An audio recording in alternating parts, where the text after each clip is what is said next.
So Knockmore are Mayo Senior Football Champions for the second year in a row. They've beaten Belmullet by a scoreline of 1-9 to 6 points to win yet another Mayo Senior Football Championship. They're second in a row. Of course, last year they won their first Mayo Senior Football Championship in 23 years, and now they've followed up that success by winning it once again, beating a very rugged and a very, I suppose, hard-working Belmullet side, no doubt about it.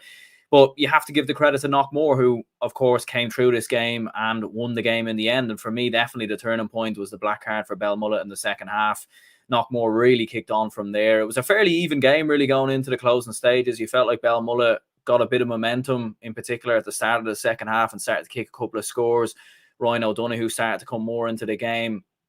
But really, it was in the closing stages of this game, in the final 10 to 15 minutes, really, where Belmullet really, or where Knockmore really kicked into gear and won the game. Conor Flynn was very impressive from a Knockmore point of view, hitting 2 points from wing back, got forward, contributed a lot to the play. He was brilliant as always.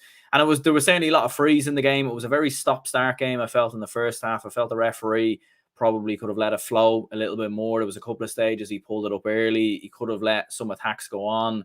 And in the first half in particular, like, it was very low score, no doubt about it. A similar trend to a lot of the club games this weekend, especially in Gaelic football, where they have been very low scoring, and whether that's the conditions now playing a part, or I suppose the fact that there's a lot on the line, isn't there, in these county finals and provincial club knockouts and whatnot. But of course, this is the match reaction as always. My name is Aaron. I hope you're all keeping wonderfully well. If you are new around here, if you could leave a like and subscribe. I do a number of match reactions looking at all the big talking points from the All-Ireland Club Senior Football Championships, various county championships as well. And there will be a reaction out later for the Dublin Senior Club Football Championship final later on. It's at half time at the moment in that game, so stay tuned for that. That'll be out a little bit later. But in terms of this game, certainly in the first half, like I said before, it was very stop-start. Both sides trying to settle into their flow. Both sides missing, a couple of chances here and there. Peter Knockton missed one or two early frees. Belmullet struggled definitely to get outside their own half, I felt, in the first half. Like, Knockmore's press was very, very notable. They weren't allowing Belmullet to play out of their own half at all. They were struggling with their own kickouts as well. And Knockmore must have forced so many turnovers in and around the halfway line, because they were consistently turning Belmullet over. And Belmullet were certainly struggling. Like, Ryan O'Donoghue wasn't really involved in the game until about probably the final 10 minutes of the first half. He had to drop a lot deeper in the game. Knockmore were doubling up on him quite a lot of the time. It was David McHale who was marking him, but at different stages you could see Nathan Armstrong coming over, making a couple of challenges. Shane McHale, Kevin McLaughlin were all getting involved as well. I mean, Ryan O'Donoghue was definitely the danger man for Belmullet. There's no doubt about it. And clearly they identified, if we can, I suppose, limit his threat, limit his scoring influence, will probably have a great chance of winning this game. And that's kind of how it proved to be. Like, Ryan O'Donoghue hit 3 points, none of them from play. Eamon McAndrew, Shea O'Donoghue and Owen McHale were the only other scorers for Belmullet in this game. And I suppose, like, it has been a common trend for Belmullet in the Mayo Senior Football Championship already this year. A lot of low-scoring games. They've given themselves a big chance going into the final to 10 to 15 minutes of a lot of their games because of how well defensively they've been set up, and they rely on that bit of brilliance from Ryan O'Donoghue going forward. But as I said in my preview for a lot of the club games, when I was having a look at this game, I think Knockmore are just very much the more seasoned side. They have a lot more options in their teams in terms of going forward. You've got players like Aidan Orne, Conal Dempsey. Aidan Orne didn't even score today, for example. Like Darren McHale, of course, one of the most notable players in the Knockmore side, is injured at the moment, and yet they were still able to come through this game and win it quite comfortably. And that probably shows you the options that they have.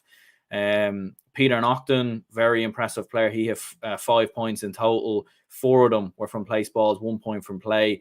And James Ruddy, a late substitution, he obviously gets the goal towards the end of the first half, which was the big sort of moment in the game. Not a lot had really happened up until that point.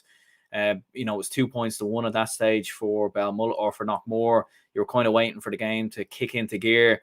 And it was a long diagonal pass from Aidan Orne, picked out James Ruddy, who ran through on goal. Looked like he gave the keeper the eyes and ended up putting it to his left-hand side instead of what the keeper presumed was, well, the keeper's left. But it was, of course, to the keeper's right in the end, which is where James Ruddy went. And, they just have the options there, and Conor Flynn and Pierce Rutledge, like we said before. Conal Dempsey, once he came back from his black card that he received at the end of the first half, certainly got really, really involved in the game and started having more of an influence.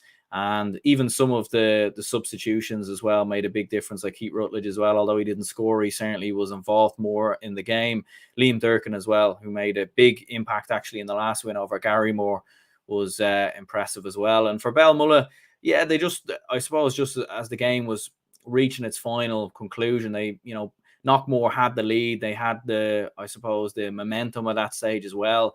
And Belmullet probably just didn't have enough going forward to really turn Knockmore over. But I think you have to give Belmullet a lot of credit. Look, listen, fair play to them for getting to the Mayo final, their first final, going back to the 1980s. Before that, it was 1945. They've never won this competition in their history. So the fact they've gotten to the final, beating the likes of Brafey and Westport along the way, huge, huge achievement for them. And, they were massive, well, not massive underdogs, you could say, but they were certainly underdogs coming into this. And they gave it a right good go, especially at the start of the second half. Ryan O'Donoghue was getting more involved. Shay O'Donoghue was having a bit of an influence in the game as well. But they just needed a bit more from their forwards, in my opinion. If they had got a little bit more there, maybe they might have been able to pull through this game. But you'd have to give a lot of credit for Knockmore, who stuck to their game plan. They've done a fantastic job on Ryan O'Donoghue, as I said before. Done a fantastic job at limiting his scoring influence, in particular David McHale, who was picking him up.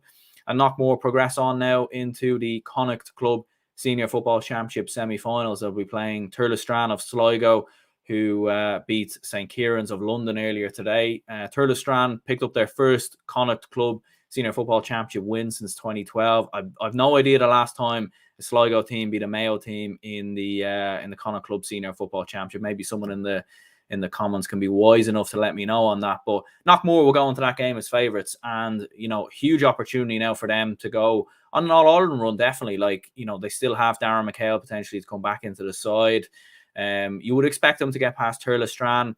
They would then play either Mountbelly Moylock or Padraig Pearses in the Connacht Club final. And you come through that, then you're into an All-Ireland semi-final. And we're seeing a lot with a lot of the club games, a lot of the results, a lot of the big teams are being knocked out. So there's an opportunity for a side here to go on a run and potentially win an All-Ireland for the first time in their history. And Knockmore are certainly one of those teams, in my opinion. They were 18-1 to win the All-Ireland before today. I'm sure those odds have shortened a little bit now, but they'd definitely be worth a punt, in my opinion. Absolutely. So huge result there for Knockmore. Sharon Hegarty says, are you watching St. Jude's and Crokes? Yeah, I am. I watched the first half there and doing this match reaction, of course, at halftime. Yeah, St. Jude's looking pretty good at the moment. It's not a great game, in all honesty, in the first half. Kind of falling asleep there, watching it up until that goal from Alan Connolly. But yeah, we will do a match reaction after that game as well. I certainly want Jude's to win the game anyways. Big Kevin McManaman fan and all that. But I suppose in terms of this Mayo game, going back to that, fair play to Knockmore. Congratulations to them. Commiserations for Belmullet. Big step for them to get to the Mayo final, and I'm sure to be back again next year, no doubt about it. But anyways, cheers to anyone who tuned in, left a comment, left a like, or subscribed to the channel. I very much appreciate it. And I'll see you all for the match reaction of the Dublin Club final, which will be out after the game.